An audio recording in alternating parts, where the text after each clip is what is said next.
It is May 1945.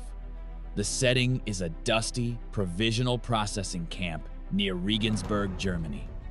A column of 329 German female prisoners of war is marched through the gates under heavy guard.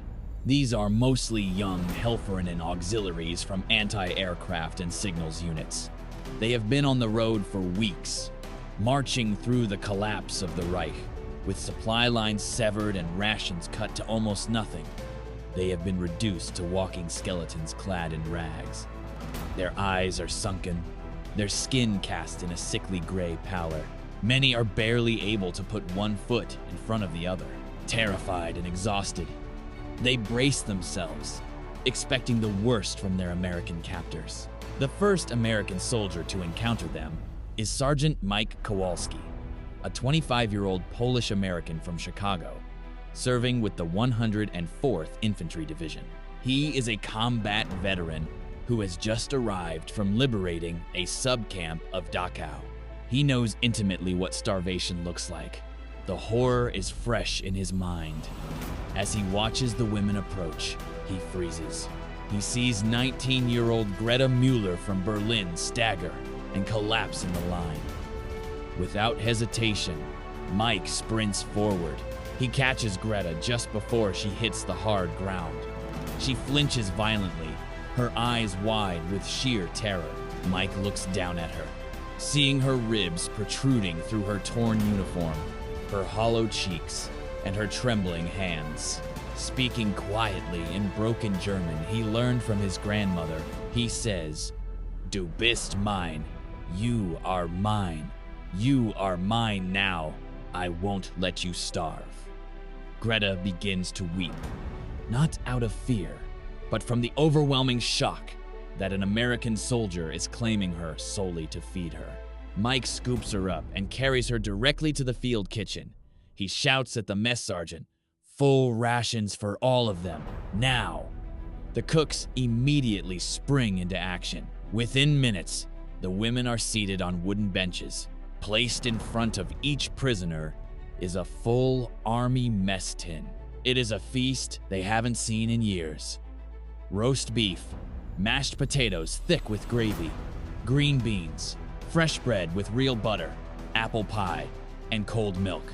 Greta takes a single bite of the roast beef, and the flavor explodes on her tongue. She begins to sob so hard, she physically cannot swallow. The reaction spreads down the line. 329 women are weeping over real food for the first time in years. Some frantically stuff bread into their pockets for later. Others simply hug the metal mess trays to their chests. Some stare mesmerized at the butter melting into the warm bread, whispering "Danke" over and over again. Mike sits beside Greta, gently ensuring she eats slowly to avoid getting sick. "You're mine now," he says again, his voice softer this time. "It means I take care of you." Over the following weeks, Mike effectively adopts the entire group. He brings extra rations every single day. He pilfers chocolate from the PX for them. He scrounges to find clean uniforms that actually fit their frames. He even teaches them English phrases like "more please" and "thank you." Slowly, the women gain weight. Their eyes brighten with returning life. They begin to refer to Mike affectionately as Unser Amerikaner, our American. By July, the camp prepares to close for repatriation. On the final day of this phase, Greta finds Mike. She hands him a small, hand-embroidered handkerchief with "Danke Mike" stitched in red thread. She tells him, "You said I was yours. I was starving. You fed me. Now I live because of you." Mike's eyes fill with tears. He hugs her, careful and fatherly. "You were never mine to own," he replies. "You were mine to help." The women board the trains home. There are no tears of despair this time, just full bellies and straight backs. 50 years later, on May 15th, 1995, The story comes full circle in Chicago. 30 of the original women return as grandmothers. They find Mike Kowalski, now 75 and retired, waiting for them at O'Hare Airport with his family. They open a massive picnic basket containing roast beef sandwiches, mashed potatoes in a thermos, and apple pie. Greta, now 69, places a sandwich into Mike's hands. "You said I was yours, and you fed me when I was nothing," she says. "Tonight, we feed you."